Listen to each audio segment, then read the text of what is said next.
तो NG news Narwana में आपका स्वागत है। दोस्तों, नरवाना की कोर्ट में पहुंचे हैं। यहाँ पर सर्व कर्मचारी संघ धरने पर बैठा है और यहाँ पर कुछ डिपार्टमेंट के हम आपको बता रहे हैं। रोडवेज के, बिजली डिपार्टमेंट के हैं और सभी डिपार्टमेंट के मतलब सभी कर्मचारी हैं यहाँ पर। और आज 119 ब्लॉकों में कार्मिक अनशन आज से शुरू हो रहा है। हम आपको यहाँ पर दिखाएंगे और इनसे बात भी कराएंगे कि ये अनशन कब तक चलेगा। वैसे आज का एक दिन का कार्मिक अनशन है। आगे की रणनीति के बारे में इनसे पूछेंगे कि आगे की रणनीति क्या है और सरकार से क्या मांग है। तो दोस्तों, हमारे चैनल पे बने रहिए, अभी आपको आगे की जानकारी देते रहेंगे। संघर्ष हमारा नारा है। साथी जिंदाबाद जिंदाबाद जिंदाबाद। अनशन कर रहे साथी जिंदाबाद जिंदाबाद जिंदाबाद। अनशन कर रहे साथी जिंदाबाद जिंदाबाद जिंदाबाद। दोस्तों, अब सर्व कर्मचारी और जो पीटीआई है यहाँ पर कार्मिक अनशन पर बैठ गए आज से। तो इनसे एक बार बात करेंगे कि क्या चाहते हैं सरकार से, क्या इनकी मांग है और किस प्रकार की रूपरेखा आगे के लिए तैयार है।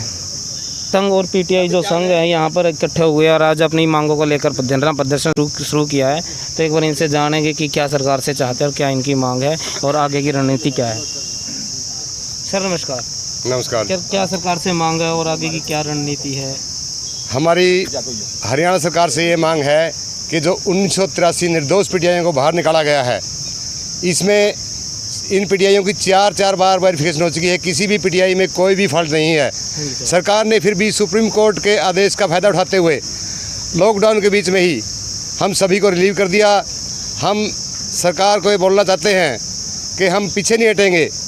अगर सरकार अभी भी कुछ एक्शन नहीं लेती है, हम जिला स्तर पे, उसके बाद जगह हमारी होगी और टाइम हमारा होगा। हम खट्टर को दिखा देंगे कि हमारे में कितना दम है। और सरकार हमारे को हड़के में लेके चल रही थी, इसलिए सरकार ने छुपे हाथों लॉकडाउन में हमारे को रिलीव कर दिया। हम सरकार को हिला के छोड़ेंगे। ठीक है जी। ये कार्मिक अनशन कब तक चलेगा जी? ये हम 2010 के पीटीआई हैं जी। हम क्या धक्के से लगे हैं? ऐसे कह रहे हैं कि ये फर्जी पीटीआई है। क्या हमारी चेकिंग नहीं हुई थी? हमारी चेकिंग भी हुई थी। तो गलती किसकी? एसएस बोर्ड चेयरमैन की है। जो दोष है उन्हीं को दोषी ठहराया जाए। हमारा क्या दोष है इसमें? ठीक है जी, धन्यवाद। सर नमस्कार। नमस्कार जी। क्या कहना चाहते हो सर इसके बारे में? सबसे पहले तो हम ये कहते हैं कि जो 2-3 जून को रिलीव करने के ऑर्डर सरकार ने जारी किए उनको वापस ले, क्योंकि सरकार हाई कोर्ट में एफिडेविट दे चुकी है कि हमने भले ही रिलीव कर दिया हो, अभी भी उनकी सेवाएं जारी हैं। सेवाएं जारी हैं तो रिलीव होने का करने का कोई बनता नहीं तरीका। दूसरी बात यह है कि सरकार यदि सचेत नहीं होती तो ये केवल पीटीआई का या यूँ कहें कि 1983 पीटीआई का मुद्दा नहीं है, बल्कि हरियाणा के जितने भी टोटल कर्मचारी हैं और शिक्षा विभाग में काम करने वाली जितने भी छोटे बड़े संगठन हैं, वो सब इकट्ठा होके मुंह तोड़ जवाब सरकार का देंगे। फिर हमारी मर्जी के हम सीएम सिटी की तरफ मुख करेंगे, पंचकुला या चंडीगढ़ की तरफ जाएंगे, या हम आम जनता के बीच जाके सरकार के खिलाफ पर्चे भी बांटेंगे और उसका विरोध जिस रूप में भी हो सकता है करेंगे। ठीक है, धन्यवाद। साथियों, मेरा नाम प्रदीप, मैं सर्व कर्मचारी संघ का जिले का वरिष्ठ उप प्रधान हूँ और रोडवेज का स्टेट का उप प्रधान हूँ। सर, ये पीटीआईयों के साथ बहुत बड़ी जाती हुई है और सरकार एफिडेविट देने के बावजूद भी इनको एकदम से रिलीव कर दिया और कोर्ट में ये कह रहे हैं कि हमने एजिट रख रहे हैं अभी।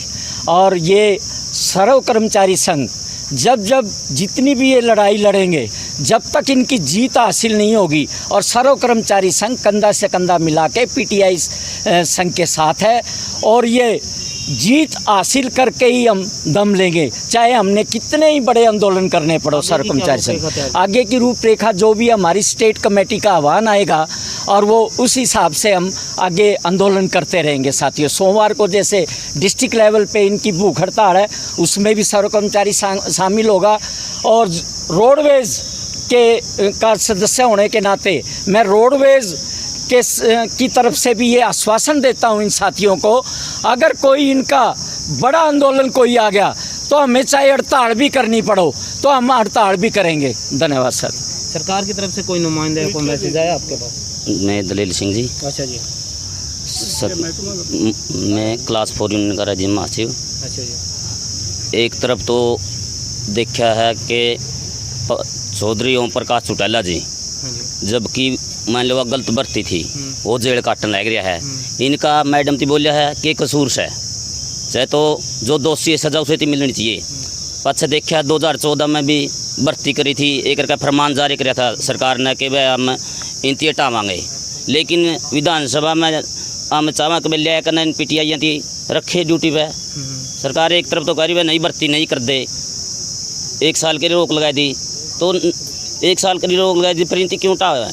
तो हम चाहते हैं कि वह अध्यादेश लिया करना और PT वापिस नौकरी पर रखे जाएँ। ठीक है, धन्यवाद। सर जी, सरकार का कोई नुमाइंदा या कोई मैसेज आपके पास आया कुछ बातचीत करने के? मैं सुनीत कुमार गहलोत, हरियाणा विद्यालय अध्यापक संघ ब्लॉक प्रधान। सबसे पहले तो आप जैसे पूछ रहे हैं मेरे से क्वेश्चन किया है कि सरकार का नुमाइंदा, अभी तक तो हमारे पास इस प्रकार की कोई सूचना नहीं है, लेकिन जैसे नहीं अभी तक कुछ मैसेज नहीं है। लेकिन जैसे साथी कर्मी कंसन पर बैठे हुए हैं उनकी जो गाइडलाइन मार्गदर्शन आप पूछ रहे हैं उसके अनुसार हम बता रहे हैं कि ये लंबा आंदोलन चलेगा अगर सरकार ने बीच का कोई फैसला नहीं लिया तो। क्योंकि सर्व कर्मचारी संघ और अन्य जितने भी संगठन हैं, जन संगठन भी, यहाँ तक कि मजदूर और किसान भी इस मतलब सहयोग करेंगे इस चीज़ में, और उन लोगों के प्रतिनिधि हमारे बीच में हैं जी। क्योंकि बीच का रास्ता अगर सरकार चाहे तो निकाल सकती है, एक अध्यादेश जारी करके या विधानसभा में प्रस्ताव ले आके इन साथियों की सेवाओं को बहाल रखा जा सकता है, और जो पटिशनर साथी है उनको भी नौकरी दी जा सकती है अगर सरकार चाहे तो। बीच के रास्ते हैं सरकार पे, और सरकार को इन लोगों की 10 साल की अवधि को देखते हुए इन लोगों के परिवार प्रभावित होंगे, रसोइयाँ प्रभावित होगी, तो बीच का रास्ता निकाल लेना चाहिए जी। ठीक है, धन्यवाद। हाँ जी सर, क्या कहना चाहेंगे? जी सर, मैं यही कहना चाहता हूँ कि अगर सरकार अब भी नहीं मानी तो हम बहुत बड़े संघर्ष की तरफ बढ़ चुके हैं, और जब तक वापस नहीं होंगे जब तक हम अपनी सफलता हासिल नहीं कर लेंगे। धन्यवाद। कर्मी कमीशन कब तक चलेगा आपका जो ये अभी आज से शुरू किया जी? ये सर सबसे पहले तो मैं एक भूतपूर्व सैनिक हूँ। अच्छा जी। और मैंने 16 साल अपने देश की सेवा की, अच्छा जी। और इधर आने के बाद में ये हम हो गए राजनीति के शिकार। ठीक है, ठीक है, इसमें हमारा किसी भी PTI साथी का कोई कसूर नहीं है। ये भर्ती जो बोर्ड ने की है, बोर्ड ने गलती की है। बोर्ड वालों ने ही इंटरव्यू लिया है और उन्होंने ही 25 से 30 नंबर लगाए हैं। हमारे को किसी को पता नहीं है भाई किसके कितने नंबर लगे। तो आपका कोई इसमें रोल नहीं है? इसमें हमारा किसी भी PTI की कोई भी गलती नहीं है। ये गलती बोर्ड वालों की है, जिसने भर्ती की है सज़ा उनको मिलनी चाहिए, हमारे को सज़ा नहीं मिलनी चाहिए। हमारी नौकरी बचाए सरकार। सर आगे कितना बड़ा आंदोलन करने की है वो है आपके? सर अब तो आंदोलन शुरू हुआ है, इसका पता नहीं कितना बड़ा रूप लेगा। अगर छोटा शुरू हुआ है, जब इतना जो क्या नाम पूरा स्टेट पर जब जाएगा पता नहीं क्या क्या होगा। आज तो हम क्या नाम सिर्फ कर्मचारी आए हैं, उसके बाद हमारे पास है खाप पंचायत आएंगी, सभी पंचायतें आएंगी, खाप के जितने भी खाप हरियाणा के अंदर सभी हमारे साथ आएंगी और पूरे संघर्ष की तरफ जाएंगे हम लोग। जाएंगे। धन्यवाद। तो दोस्तों आपने देख लिया जो PTI संघ है, इन्होंने कहा है जब तक इनकी सेवाएं बहाल नहीं की जाएगी जब तक हम ये प्रदर्शन करते रहेंगे और ज़्यादा प्रदर्शन करेंगे। अगर सरकार हमारी समस्याओं को नहीं मानती है तो इससे ज़्यादा ही प्रदर्शन कर सकते हैं। एक मिनट दोस्तों, आपने अभी सुना है सभी जो PTI थे कर्मी कमीशन पर बैठे हैं, हमने आपसे इनसे बात करवाई है कि किस प्रकार की इनकी समस्या है, और भी कोई बीच का रास्ता निकल सकता है जो अध्यादेश लेकर आई सरकार, तो तभी ये फैसला हो सकता है। अगर कोई और भी ऐसा कोई बीच का रास्ता है तभी भी सरकार इनको अपनी सेवा के लिए बहाल कर सकती है। तो सरकार इनकी सेवा के लिए आगे क्या रणनीति बनाती है तो सरकार को ही पता है। हालांकि ये प्रदर्शन आगे बढ़ सकता है अगर इनकी मांगों को नहीं माना गया। तो दोस्तों हमने आपको ये खबर दिखाई है, तो दोस्तों इस खबर को ज़्यादा से ज़्यादा इसको शेयर करो ताकि इन जो PTI है इनकी सेवा को बहाल किया जा सके। तो दोस्तों यहाँ से चलते हैं। वंदे मातरम, जय हिंद, जय भारत।